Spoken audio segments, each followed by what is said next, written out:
I'm Dan Ackerman, and we're here taking a look at the HP Pavilion 11. This is, in a way, a spiritual successor to one of our favorite laptops from a couple of years ago.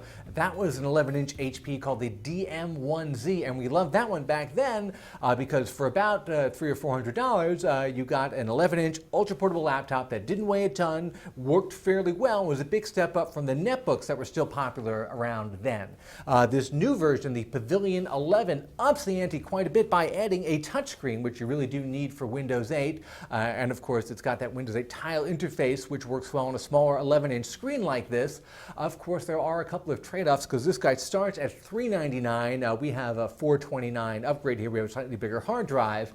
You're dealing with an AMD processor, which just is not going to be as speedy as a basic Intel Core i3 processor. Of course, you only have 4 gigs of RAM, and you don't have a lot of the fancy extras like an SSD hard drive or even Bluetooth, which you can get as an add-on here in the base model. I would normally say that $399 or even $450 for something like this, you know, it's 3.4 pounds. It's not super light. It's not super slim. But when you consider it costs less than an iPad, you know, it's actually a pretty sharp design with some nice metal accents on it and a pretty solid keyboard. I'd say that's a pretty good deal. Unfortunately, this system ran afoul of one of my pet peeves. I found that web surfing, and on a smaller screen with a lower resolution, you have to do a lot of that two-finger scrolling to go up and down a web page.